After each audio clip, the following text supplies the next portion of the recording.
Bharatiya Janata party किसके साथ अच्छा करते देश में इतिहास गवाह है हमें। हमारी पार्टी क्या सोच रही है, क्या करेगी 2024 के चुनाव में। रहा कम ज़्यादा आगे पीछे ये सब ठीक है, अपनी जगह है, लेकिन जब जो हमारे उद्देश्य है पार्टी का, वो उद्देश्य जब तक एनडीए में सीट शेयरिंग की जो बातें हैं वो लगभग तय हो चुकी है। भारतीय जनता पार्टी ने अपनी ओर से सभी सहयोगियों से बात कर अपना स्टैंड क्लियर कर लिया है, लेकिन वीआईपी पार्टी, वीआईपी प्रमुख मुकेश सहनी की जो बातें हैं वो अभी तक फाइनल नहीं हो पाई है। पटना पहुंचकर जिस तरह से उन्होंने बयान दिया है, सीधे तौर पर उनकी बातों से ये साफ हो रहा है कि मुकेश सहनी का जो स्टैंड है वो अभी तक क्लियर नहीं हो पाया। मुकेश सहनी का एक ही स्टैंड है कि जो हमें निषाद आरक्षण देगा उसके साथ हम गठबंधन करेंगे, लेकिन कोई भी गठबंधन, चाहे वो एनडीए गठबंधन हो या फिर इंडिया गठबंधन, कोई भी निषाद समाज को आरक्षण देने के लिए फिलहाल तैयार नहीं। और इसी वजह से मुकेश सहनी अब चक्कर काटते नजर आ रहे हैं, दिल्ली का लगातार चक्कर लगा रहे हैं कि आखिर बात कहाँ बनेगी। बात कहीं नहीं बन रही है, चाहे वो इंडिया का गठबंधन हो या फिर एनडीए गठबंधन। लेकिन 2 दिनों के अंदर में मुकेश सहनी बड़ा फैसला ले सकते हैं कि वो किसके साथ चुनाव लड़ेंगे।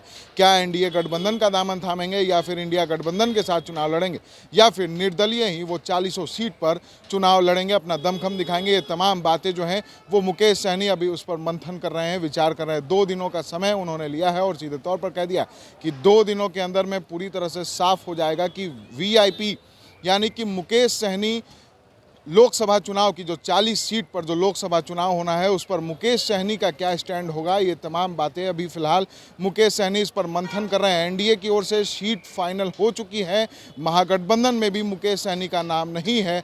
एनडीए की ओर से कहा जा रहा है वीआईपी को 1 सीट देंगे, लेकिन मुकेश सहनी निषाद आरक्षण पर टिके। अब देखना होगा कि निषाद आरक्षण कौन सी पार्टी देती है। हालांकि इसको लेकर क्या कुछ कह रहे हैं, पटना पहुंचते हैं मुकेश सहनी, पहले हम आपको सुनाते हैं। हमारे साथ प्रेस कॉन्फ्रेंस करके कह रहे हैं कि हमने बहुत इनोसेंट भाव से, मतलब पूरा लगन के साथ उनके साथ था, लेकिन मेरे साथ भेदभाव किया गया, इस तरह की उम्मीद नहीं थी। तो ये भारतीय जनता पार्टी किसके साथ अच्छा करते देश में इतिहास गवाह है, हमेशा हर किसी के साथ उन्होंने कहीं ना कहीं छल करने का काम करते हैं। तो निश्चित तौर पे जो भारतीय जनता पार्टी की है वो कोई नया काम तो नहीं किए। करीब 1.5 महीने के बाद आज मंत्रिमंडल का विस्तार हुआ है, क्या कहेंगे? जितने भी मंत्री बनेंगे सभी को शुभकामनाएं। धन्यवाद। आपका स्टैंड कब तक क्लियर होगा? 2 रोज के अंदर में स्टैंड क्लियर। देखिए, दिल्ली जाना आना हमेशा लगा रहता है, चुनाव का समय है, आने वाले शीघ्र ही बहुत जल्दी हमारी पार्टी क्या सोच रही है, क्या करेगी 2024 के चुनाव में, शीघ्र ही निर्णय ले लेंगे। एनडीए से बात बनी सर सीट से। देखिए, कोई भी ये आप लोग पूरा जान लीजिए कि मेरी पार्टी का एक उद्देश्य है निषाद समाज को आरक्षण दिलाना, और आरक्षण के बगैर किसी भी गठबंधन से कोई भी समझौता नहीं होगा। तो इसलिए आने वाले समय आप देख लीजिए, जब तक आरक्षण पर ठोस निर्णय नहीं होगा तब तक किसी से भी कोई समझौता नहीं करेगा। सीट रहा कम ज़्यादा आगे पीछे ये सब ठीक है, अपनी जगह है, लेकिन जब जो हमारे उद्देश्य है पार्टी का, वो उद्देश्य जब तक पूरा नहीं होगा तब तक कोई निर्णय नहीं। बातचीत चल रही है, बहुत जल्दी हो जाएगा, बहुत जल्दी कल। सीधे तौर पर वीआईपी प्रमुख मुकेश सहनी ने साफ कहा कि 2 दिनों के अंदर हम ये क्लियर कर देंगे कि हमारे दल का स्टैंड क्या होगा।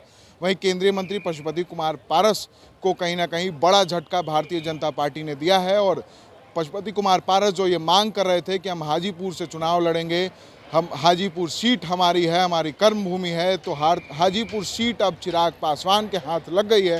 भारतीय जनता पार्टी ने चिराग पासवान को हाजीपुर सीट दे दी है। तो ऐसे में केंद्रीय मंत्री पशुपति कुमार पारस का जो दर्द है वो आज दिल्ली में छलका है। लेकिन अब इसको लेकर मुकेश सहनी ने साफ कह दिया है कि भाजपा का इतिहास रहा है, उसने कभी किसी के साथ अच्छा नहीं किया है। भारतीय जनता पार्टी हमेशा छल करती है, लोगों को ठगने का काम करती है, ये कहना है वीआईपी प्रमुख मुकेश सहनी का। अगर अब तक आपने हमारे चैनल को लाइक सब्सक्राइब नहीं किया तो जल्द से जल्द कर ले। फेसबुक पेज को फॉलो करना ना भूलें। सहयोगी अमित के साथ विशाल भारद्वाज, NBC 24 न्यूज़, पटना।